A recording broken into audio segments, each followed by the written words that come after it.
বাংলাদেশের সম্পর্কে আজে বাজে কথা লিখে পোস্টার ছাপাতে? আর আপনার মতো মানুষের আবার লজ্জা কিসে?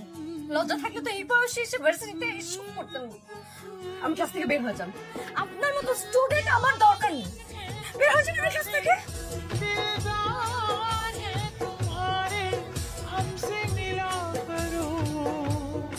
ওরা আমার স্টুডেন্ট, ওরা একটা ভুল করতেই পারে, তাই বলে আমি ওদেরকে মারতে পারি।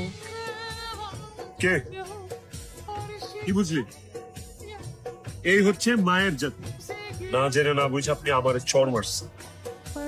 এবার সরি। সরি কে খুব শীঘ্রই অন্য কিছু দিয়ে ডাইভার্ট করে নিব। ইটস ওকে বলবো না, জাস্ট বলতে চাই আই লাভ ইউ টু। বসুন।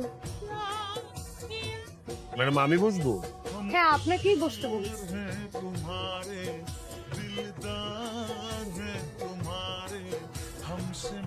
হয়েছে কি, আজকে আম্মু আমাকে খাবার একটু বেশি দিয়ে ফেলেছে, আর আপনি এদিকে যাচ্ছিলেন, আপনাকে দেখে ভাবলাম, মানে মনে হচ্ছিল আর কি আপনি অনেকদিন ধরে না খেয়ে আছেন, তাই ভাবছিলাম খাবারটা শুধু শুধু নষ্ট করে কি লাভ, একজন ক্ষুধার্ত মানুষকে খাইয়ে যদি কিছুটা সাহায্য করতে পারি।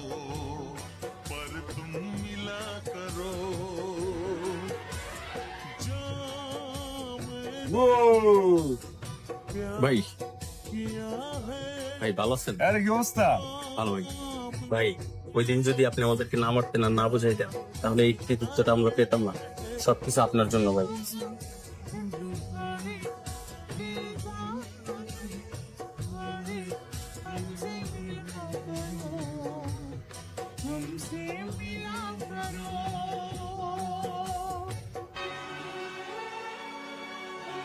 পরীর মতো লাগতেছে তো, একদম হুর পরি।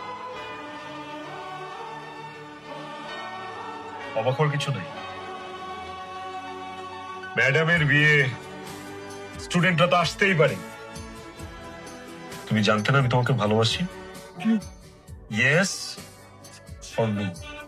আজকে তোমার গায়ে হলুদ, কালকে তোমার বিয়ে। ও ইয়ে ইয়ে ইয়ে! কি বলছো তুমি? কত বড় সাহস তোমার? হ্যাঁ, কত বড় সাহস!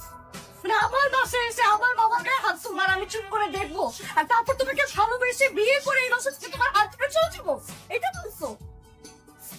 এখন আমার সামনে থেকে চলে যাও, না তো কিন্তু আমি পুলিশ ডাকতে বাকি।